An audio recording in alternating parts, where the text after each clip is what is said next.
जुले। तो आज हम हाइपरटेंशन के बारे में बात करेंगे, क्योंकि ये महीना जो है मई 17 से लेकर जून 17 तक हम ऐसे हाइपरटेंसिव मंथ हम मनाते हैं। अब हाइपरटेंशन ये जो हम मंथ इसलिए मना रहे हैं क्योंकि हम एक अवेयरनेस फैलाना चाहते हैं अपने सोसाइटी में। ये इसलिए जरूरी है क्योंकि हाइपरटेंशन एक ऐसी बीमारी है जिसका सिम्टम्स आता है वो बिल्कुल लेट सिम्टम्स आते हैं।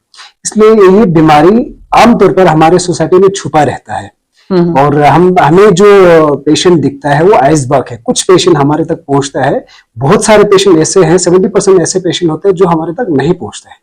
और इस बीमारी के बारे में अवेयरनेस देना इसलिए जरूरी है क्योंकि इसकी कॉम्प्लिकेशंस बहुत ग्रेव कॉम्प्लिकेशंस है और इसको जितना जल्दी हो सके हम डायग्नोस करेंगे और जितना जल्दी हो सके हम इसका ट्रीटमेंट शुरू करना बहुत जरूरी है। अब इस बीमारी में होता क्या है, हाइपरटेंशन में होता क्या है, सबसे पहले हम ये बताएंगे कि हाइपरटेंशन कब किसी को हम बोल सकते हैं कि हाइपरटेंसिव पेशेंट है, कब हम बोल सकते हैं नॉन हाइपरटेंसिव पेशेंट है। तो हाइपरटेंशन अगर हम क्लिनिशियन जो है जब हम जो भी पेशेंट हमारे पास आता है उनका हम फ्रीक्वेंट हम ब्लड प्रेशर चेक करते हैं, जिसमें हमें 3 से 4 दफा अगर हम ब्लड प्रेशर चेक करेंगे और उसका एवरेज हम निकालेंगे, अगर वो मोर देन 140/90 आएंगे तो हम उस पेशेंट को कैटेगराइज करते हैं हाइपरटेंशन। ये बात इंपॉर्टेंट है, हाइपरटेंशन होता क्यों है, किस वजह से हाइपरटेंशन इंसान में आ जाता है। तो इसमें बहुत सारे कारण हैं, जिसमें सबसे इंपॉर्टेंट जो कारण है वो एज रिलेटेड है। कुछ हद तक एज के साथ ये ब्लड प्रेशर इंसान में आ जाता है। दूसरा इसमें जो मेन कारण है वो हमारा लाइफस्टाइल रिलेटेड है, जो हम आजकल जो हमारा रहन सहन है, हमारा खाना पीना है और हम कैसे चलते हैं, कैसे खाते हैं और काम करते हैं, कितना चलते हैं, उन सब पे डिपेंड करता है। और एक जो हम कारण अमूमन जो कारण उसी कारण को लेके हमने इसको कैटेगराइज किया है। एक होता है एसेंशियल हाइपरटेंशन, दूसरा होता है नॉन एसेंशियल हाइपरटेंशन। जो एसेंशियल हाइपरटेंशन है उसमें आमतौर पर पेशेंट को इसमें इडियोपैथिक, जिसमें रीजन पता नहीं होता है, बहुत सारे जेनेटिक इन्वॉल्वमेंट होते हैं जिसकी वजह से पेशेंट को बीपी हो जाता है, ब्लड प्रेशर हो जाता है। दूसरा कारण है दूसरा कारण जो हमारे बॉडी के कुछ चेंजेस होते हैं, जैसे कि किसी को कोई किडनी की प्रॉब्लम हो, किडनी में कोई प्रॉब्लम आ रहा है, उसमें बीपी ब्लड प्रेशर आ सकता है। किसी को अगर कोई हार्ट में कोई प्रॉब्लम आ रहा होगा उसमें हाइपरटेंशन आ सकता है। किसी को कोलेस्ट्रॉल बढ़ रहा होगा या किसी को वेट गेन हो रहा होगा, उन सब कारण की वजह से बीपी ब्लड प्रेशर बढ़ जाता है। और एक कारण है एंडोक्राइन, जो फीमेल्स में होता है, एंडोक्राइनोलॉजी के कुछ हार्मोनल इश्यूज की वजह से हाइपरटेंशन आ जाता है। तो ये कारण ढूंढना और इसको कैटेगराइज करने का, एसेंशियल और नॉन एसेंशियल में कैटेगराइज करना बहुत इंपॉर्टेंट मुझे लगता है कि करना चाहिए, इसको कैटेगराइज करके हम जी।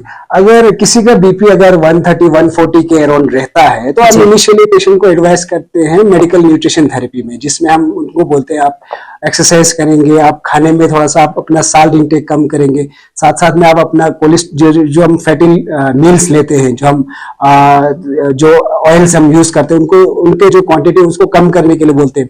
अगर 3 महीने के बाद भी अगर इनका बीपी मोर देन 140-90 रहता है तो आइडियली जितना जल्दी हो सके हमें ट्रीटमेंट लेना जरूरी है, क्योंकि स्टार्टिंग में क्या होता है, इसमें माइक्रोवेस्कुलर कॉम्प्लिकेशंस आ जाते हैं जो हमें मतलब कुछ हद तक इनविजिबल रहता है।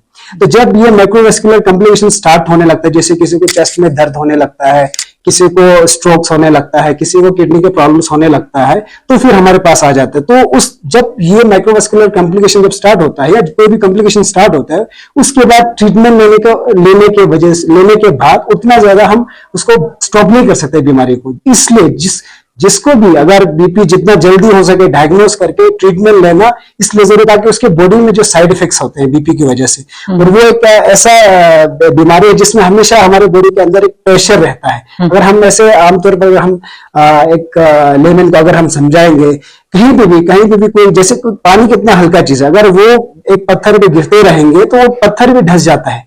इस तरह हमारा बॉडी तो उतना मतलब स्ट्रॉन्ग नहीं है, तो इसमें अगर वो प्रेशर हमेशा बना रहेगा, धीरे धीरे उसमें कमजोरी आना स्टार्ट हो जाएगा। वो तो आम सी बात है, हम कॉमन सेंस भी लगा सकते हैं।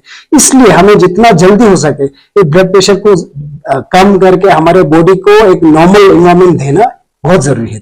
टेंशन हो गया, डायबिटीज हो गया, आजकल लद्दाख में हमारे पूरा कंट्री एक हब है, हाइपरटेंशन डायबिटीज का हब है दुनिया में। अगर हम कैटेगराइज करेंगे कंट्री वाइज तो इंडिया सबसे ऊपर वाले कंट्रीज में आता है, जिसमें ब्लड प्रेशर हो गया, डायबिटीज हो गया, ये जो बीमारियां जो नॉन कम्युनिकेबल डिजीज जो होता है, जो साइलेंट किलर जिसको हम पेनलेस डिजीज बोलते हैं, वो काफी हद तक लद्दाख में भी मैंने ट्रेंड देखा। जब से मैंने ओपीडी चालू किया है तो मैं बहुत सारे पेशेंट 5 में से 10 में से कोई 4-5 पेशेंट्स आते हैं जिनको ब्लड प्रेशर ज्यादा होता है। और हमारे यहाँ पे एक रीजन ये भी मुझे लगता है, हम जो मूंग चाय है जिसका हम नमकीन चाय, नमकीन चाय क्वांटिटी जो है उसका इंटेक है बहुत ज्यादा है।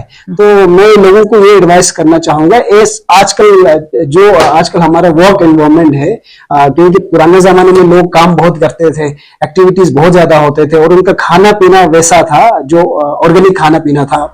बाहर के खाना जो बहुत कम खाते थे, ये जो पैकेट फूड्स होते थे वो बहुत कम खाते थे, उनमें उतना ज्यादा उस टाइम नहीं देखा जाता। बट आजकल ट्रेंडिंग, आजकल ब्लड प्रेशर डायबिटीज हर 10 में से 5-6 पेशेंट को ब्लड प्रेशर होता है। तो इसलिए जितना जल्दी हो सके उसको डायग्नोस करना और उसका ट्रीटमेंट शुरू करना। साथ साथ में जो हम एक्टिविटीज बोलते हैं, जो हम एनारोबिक एक्सरसाइज बोलते हैं, चलने के लिए बोलते हैं, वो चीजें फॉलो करना बहुत जरूरी मुझे लगता है करना चाहिए।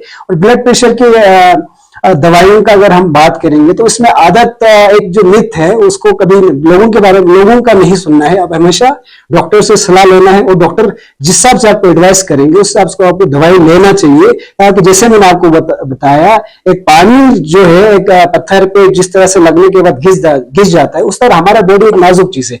अगर वो उस प्रेशर को आप 10 साल रखोगे, 5 साल रखोगे तो ऑटोमेटिकली खराबी आना शुरू हो जाएगी। ब्लड प्रेशर की वजह से अचानक जो हम डेथ्स, अगर हम अचानक जो एक्सीडेंट्स होता है, हेल्थ एक्सीडेंट्स होता है, उसमें सबसे ज्यादा जो हम देखते हैं मायोकार्डियल इन्फेक्शन कहते हैं। हार्ट अटैक आजकल बहुत सारे लोगों में हार्ट अटैक यंग एज में होने लगता है, उसमें एक ब्लड प्रेशर एक कॉमन रीजन है।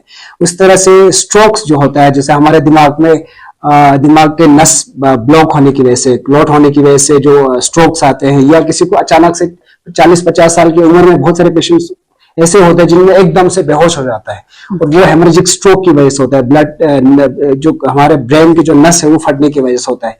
इस तरह से किसी को आंख की प्रॉब्लम आ जाता है। तो ये एक्यूट में तो मायोकार्डियल इन्फेक्शन, हार्ट अटैक्स होते हैं और स्ट्रोक्स आमतौर पर हम देखा जाता है। तो इन चीजों से बचने के लिए स्क्रीनिंग करना बहुत जरूरी है। जो भी स्क्रीनिंग उनमें ज्यादातर ध्यान उसमें ज्यादा लगाना है जिनमें ओबेसिटी है, जिनमें वेट गेन ज्यादा है और जो जिनका वर्क जो एक्टिविटीज जो है वो ऑफिस में काम करते हुए चलना फिरना ज्यादा नहीं है, उनमें भी स्क्रीन करना जरूरी है।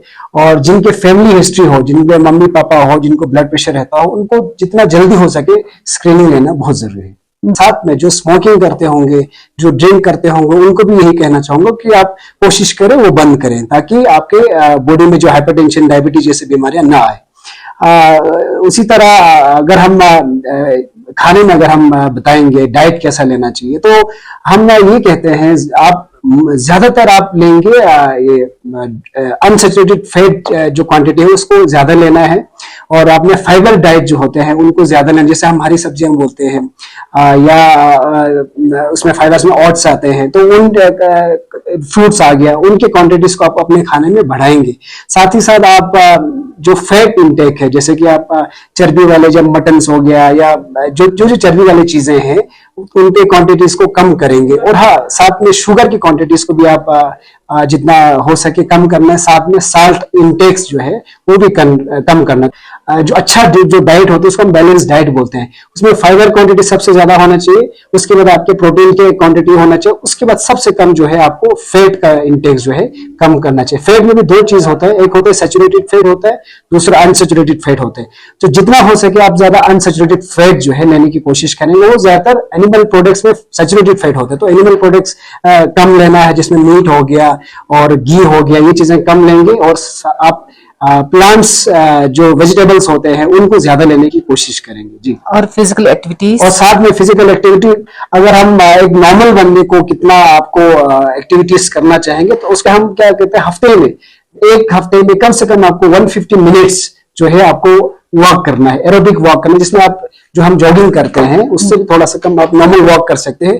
टोटल 150 मिनट्स करना, तो दिन में कम से कम आपको एक दिन में 30 मिनट्स 25 to 30 मिनट्स आपको रोज वॉक करना चाहिए। तो मैं यही कहूंगा, लोगों से ये अपील करूंगा, हाइपरटेंशन एक पेनलेस डिजीज है जिसमें कोई दर्द नहीं होता है, इसलिए आप जिनके भी फैमिलीज में ये प्रॉब्लम्स है, जिनको भी ओबेसिटीज है, वो जितना हो सके हॉस्पिटल में, या 30+ के एज, साथ में 30+ एज जिनका भी है, वो हॉस्पिटल में आके अपना स्क्रीनिंग करेंगे, और स्क्रीन करके अगर किसी को ब्लड प्रेशर हो, अगर ब्लड प्रेशर 140 से ज्यादा रहता हो इनको कंसिस्टेंटली, तो अपना ब्लड प्रेशर मेडिसिन साथ में स्टार्ट करेंगे, और साथ में एक्टिविटीज जो डॉक्टर एडवाइस करेंगे वो करेंगे, और जो डाइट, बैलेंस डाइट डॉक्टर आपको एडवाइस करेंगे वो आपको कंज्यूम करना चाहिए।